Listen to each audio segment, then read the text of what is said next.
Here we go, everybody. Welcome. Happy Monday. Hope you're having a great day out there. I'm barely getting a little bit better. I was like super sick. I don't know what the hell I had. It wasn't COVID, but it felt like COVID. I'm barely getting out of it. Jeremy, how are you doing? I'm doing well. Thanks for having me on again, Tristan. The last one we did, great one. You broke down how the market is in general, gave us a better understanding of what to look for. Again, everyone, Jeremy is with Calque. Take a look at Calque. We'll probably talk about it a little bit here or there. But Jeremy, when we're breaking down the different regions for the real estate market, what are you currently seeing? Because the thing we hear of often is the national news. It's like, oh, the market's trending down, everybody. But then you and I know it's not quite the thing we need to look at. Yeah, there are. I would say that this is the most fragmented that I've seen the market by region and by large kind of geographic area. It's not unusual to see pockets that are moving very differently from the broader market. But a lot of times, you have big economic swings, and those big economic swings either lift the whole market and kind of overwhelm regional differences, or weigh down on the whole market and kind of overwhelm regional differences. For whatever reason, I think some of it's a reversal and reaction, to some of the areas that really, I don't want to say benefited from COVID, but from a market price perspective, saw appreciation during the COVID years. A lot of that's reversing. Okay. And so I think that really is kind of overwhelming the broader economic impacts. And then the other thing is that the broader economic impacts have been kind of I don't want to say consistent, because there's certainly been variances, but they haven't been big swings, right? So we've been in a relatively stable rate environment for several years now, and so that while the pressure from that isn't great, and obviously the last couple of months we saw some interest rate spikes that have been challenging to navigate. I would say that in the grander scheme of things, it's the market, the broader economy has kind of been what the broader economy has kind of been, and that's leaving room for these regional variances to really start to crop up. And I've got a presentation we can dig into. Perfect. Let's jump right into it. Let's jump right into it. Everyone, as you're tuning in, let us know what city, what state, what country you're in. I'm in Ventura / LA County. I'm like at the borderline. Depending on how I feel is depending on what I'll tell you. I'm from LA or Ventura County. How about you, Jeremy? Where are you at? I'm in Denver. I'm just north of Denver, so kind of right between Denver and Boulder. Your market's gone a little bit, and you tell me if I'm wrong, but it's gone a little bit down. It has. Recently. It has. It's been dipping down. It hasn't been a huge drop, but certainly within the metro area. But even the suburbs are feeling a little bit of pressure. Okay. All right. U.S. home price trends 2025-2026, regional analysis. Where do you want to start? Well, first off, just a quick shout out to my data sources. A lot of data in here coming from Zillow, NAR, Visual Capitalist, a few other pockets that you'll kind of see, documented in the slides. But first, let's just talk. We've shared this a little bit before, but it's worth continuing to kind of take a look at the Case-Shiller Index. And this slide is unadjusted for inflation. So okay. Which direction have home prices gone since the Great Recession? They've gone up. And when we start to see adjusted for inflation, we can really start to see that these have started to tick down. And honestly, we are, on a national level, starting to see home prices themselves tick down. The data is just lagging a little here. Yeah. So, but from a broad economic perspective, one really key thing to point out for everybody is part of what makes home prices stable, part of why homes in the long run tend to appreciate, is inflation. And so, when we see kind of these elevated prices in conjunction with, moderately elevated historically and very elevated in recent memory mortgage rates, that's what's causing the affordability crisis, and that's what's slowing down volume for everybody. That's why we're seeing, That's why it's tough to be a real estate agent or a mortgage lender today. It's the combination of prices being high and rates being pretty high.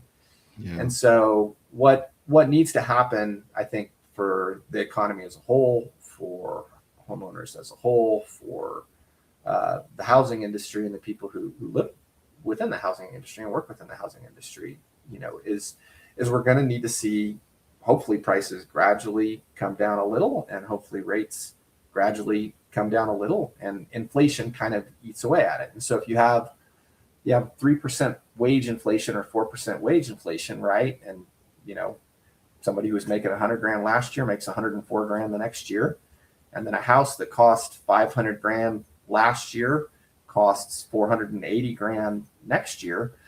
Over the course of 2 or 3 years, that gradual leveling gets us back to kind of a healthy housing market. And while that's not great for people who own a house, they'd rather have home prices always go up. What it ultimately does do is it starts to create more liquidity within the market and make home prices affordable for new entrants again.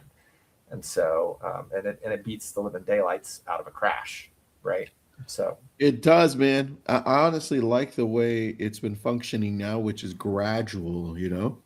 That's right. And hopefully we see. I do think we could stand to see some gradual easing of mortgage rates, but I don't know that that's really on the horizon at this point. There are some pretty profound pressures on treasuries, and while mortgage rates, the spread between mortgage rates and treasuries has come down, and I think hopefully that spread will continue to compress a little bit. There are going to be some pretty consistent pressures preventing rates from falling. All right, so what do you got right here? So this is really an interesting way to kind of think about. These are 3 different numbers that all represent the average home price.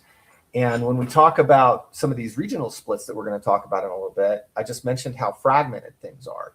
Yeah. Part of what's starting to show up is this is one of the first times I've seen this big a spread between the median home sale price, which is the price at which half of homes are selling for more and half of homes are selling for less. Mm-hmm.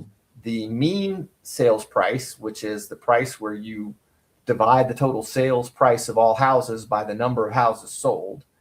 And Zillow tracks what they call a ZHVI, which is it looks at the homes that are in the 35th percentile. In other words, excludes the homes below the 35th percentile, the bottom 35% of prices, and it excludes homes above the 65th percentile or the top. Yeah, so like in the multi-million dollar homes, it's not going to even bring those into play.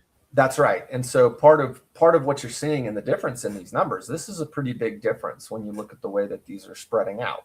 And so part of what's happening is when you look at that mean average sales price, you're seeing, like you said, a lot of $1 million, $2 million homes. If 20% of the homes are $1 million and 80% of the homes are 400 grand, then that's going to pull that up 115 grand. So that's basically what we're kind of seeing within this. And while the housing market's never really represented like a bell curve, right? It's always had some skew. That skew is a lot heavier today than it has been in a lot of other times when I've seen it. And so, we're really seeing kind of and some of it is you have these large, pocket areas, metros. A lot of the major metros where prices are still really high are also places where a lot of people are still moving. And so that combination, lots of people times a big dollar amount, is weighing in on that mean average sales price and having a pretty big impact on it. Yeah, I see that. The other things that you can see is, housing inventories have been rising. Days on market have been rising. Listings with price cuts have been rising. Now, metro areas with price gains are still more than half of metro areas have seen prices continue to rise. But some of the places where we started to see prices fall, those falls have been precipitous. They've been fast. They've been falling off a cliff. And so it is really kind of worth looking at and understanding those. And so there are some pretty substantial differences in regions. The Northeast and the Midwest have tended to do well over the last few months. They may be cooling down slightly now relative to where they've been, but for the last couple of years, they've been outperforming the West region. And a lot of it is, as you mentioned, you can see Denver's down, Phoenix is down, Miami is down. A lot of the places where we saw big spikes in 2020 to 2022, or sometimes even carrying into 2023, those places are reversing the fastest. And so when we look at our top 5 gainers, Mobile, Canton, Nassau, Montgomery, St. Louis, and then you look at the top 5 decliners: Honolulu, Des Moines, Miami, Denver, and Las Vegas. So you're seeing kind of some pretty big declines in those areas. Yeah, those are pretty big declines. And a lot of it is actually being driven by supply. So as those big price spikes happened in some of those areas that were super desirable in COVID, the West, sunny, right? You can get out. if you're cooped up in the house, you want to be able to get out, right? Yeah. And so 2020 to 2022, 2023, we really saw a lot of major metros. I was in Austin during that time frame, and the Austin market was absolutely crazy. Prices just kept skyrocketing through that period. Well, when you see these big price spikes, that starts to attract builders, and those builders go in and they begin to build in those market areas, and construction lags, right? You can spend several years filling out a construction project. And so part of what that has meant is that as the market started to reverse, as affordability started to become a problem, you had a lot of these places where people had just bought big chunks of land. They had started to develop the land. They were starting to build on the land. Well, that inventory is still starting to come online. And so you have that, and then you also have kind of the reversal of migration in some of these places where at a minimum, people aren't piling in the way that they were, and they're certainly not piling in fast enough for builders to fill out the new inventory that they're adding. No. But then in some places, people are actually leaving those areas. And so that combination of a lot more supply that started to come online because prices did spike so fast in 2020 to 2022, and all that inventory is still being filled out, and a lot of it has come online now. But then you also start to see, in some instances, people leaving those areas. And so, less demand, more supply, prices fall, right? In the Northeast, there's still a lot of supply constraints. So they didn't get built out the same way. Some of that reversal of migration as builders left those areas to come down into the West, and build out their inventory in the West, they didn't build out the inventory up in the Northeast. And so those supply constraints are there, and then people are starting to move back. And so when you kind of look at this, the Midwest has performed well, the Northeast has performed well. Prices are still up, but these, corrections in these high cost pandemic areas, they've been pretty material. And so, and a lot of times it's a combination. The places that get hit the hardest are the places where prices, A, rose the fastest, B, supply has been added, and C, where prices were already somewhat high. So a lot of the places where prices were high, well, when interest rates rise, those already elevated prices become more difficult to afford. Then on top of that, you've got the spikes, and then you've got the extra inventory. And so that's really putting, the combination of those factors is really putting a pretty high level of pressure on those markets. And so, you can see these changes here. Yeah, I see that, man. Cooling markets, Miami, Atlanta, Houston, Nashville, Charlotte, all the areas that people moved into heavily during COVID. That's right. And meanwhile, some of these places that were still affordable, they're, in the South, these places that weren't true boom towns, they're still at affordable price points.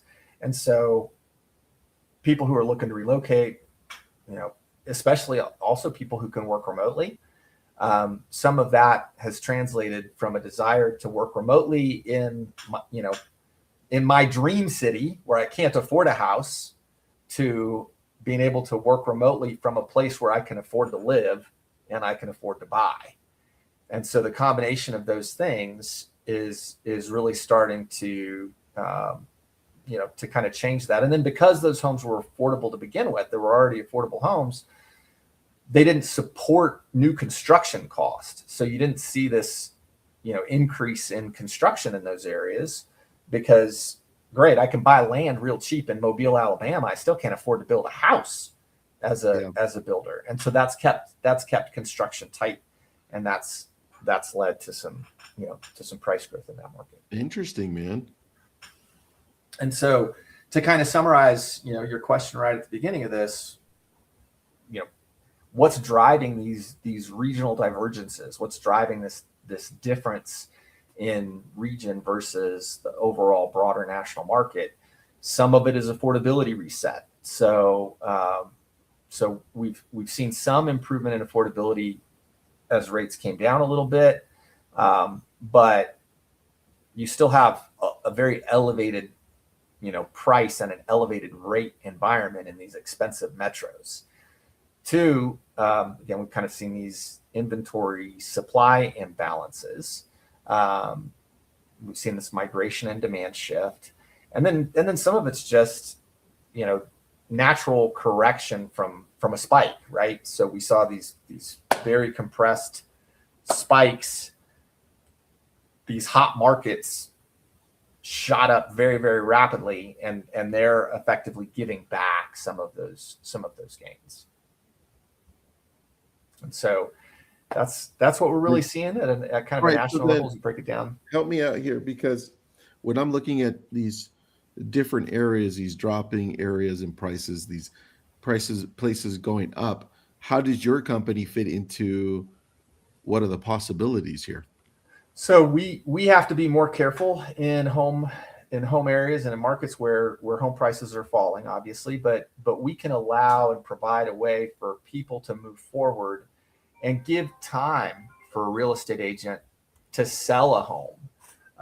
And you don't have to wait 2 months or 3 months or 4 months and make a contingent offer and hope that house is still around when you're serving as the buyer's agent and the listing agent. So we provide a guaranteed backup agreement on the departing residence. We provide 6 months to sell. A lot of our competitors are starting to shorten to 4 months just because interest rates are higher.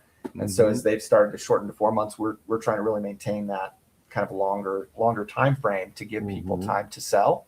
And then we are looking at and predicting what's going to happen in the market. So it's not unusual at all for us to help try to provide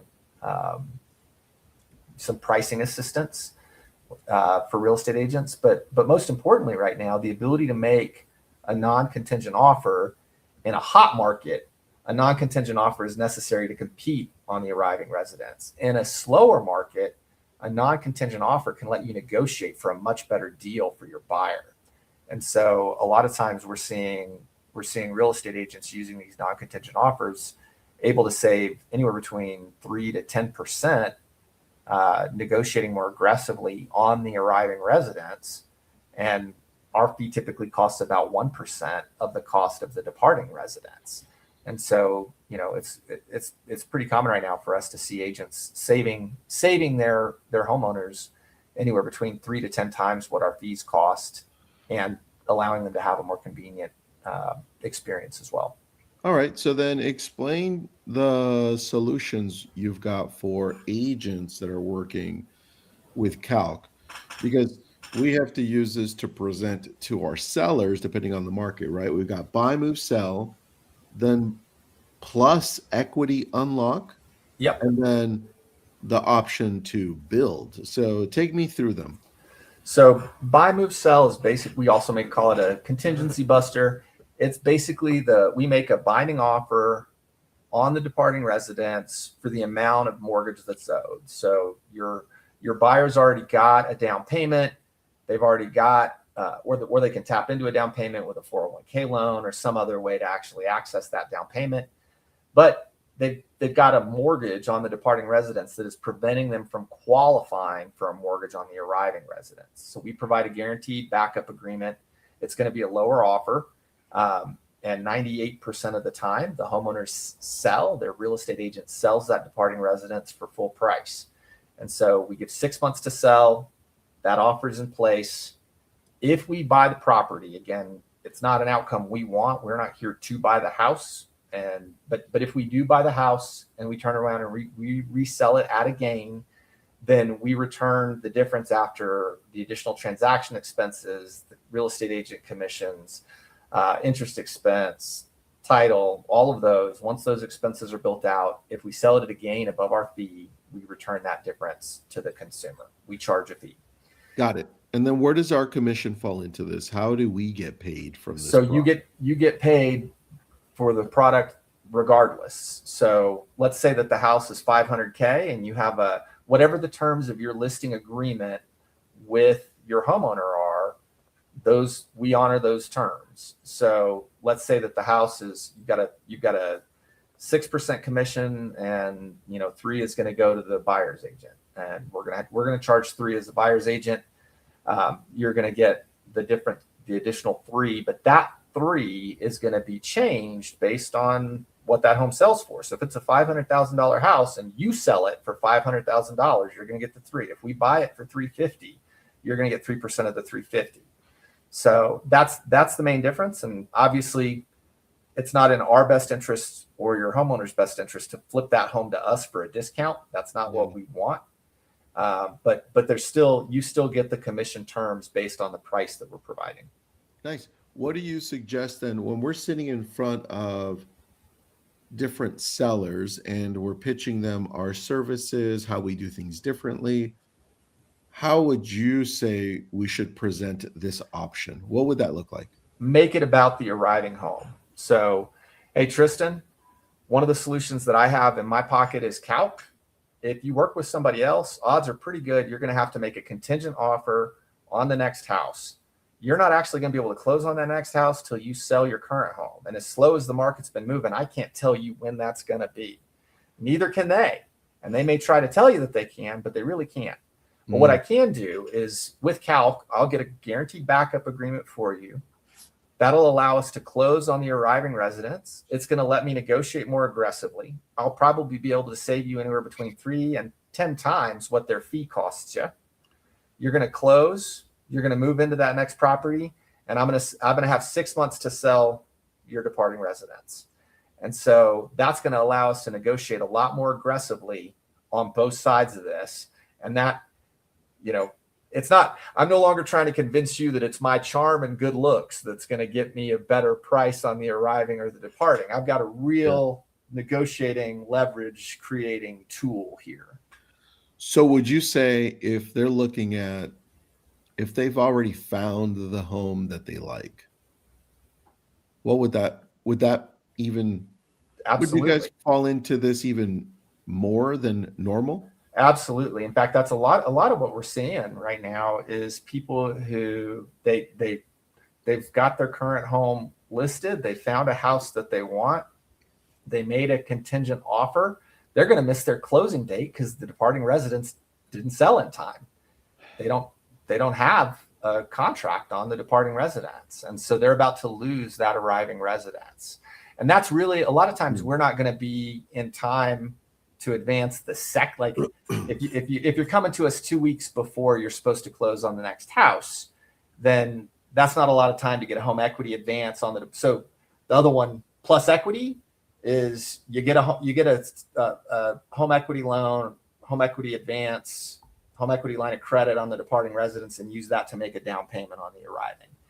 So that's the second of those kind of buckets. And again, with these kind of save the day deals, usually those are contingency busters because there's just not time to tap into that equity, but they may be able to get a 401k loan. They may be able to do something like that.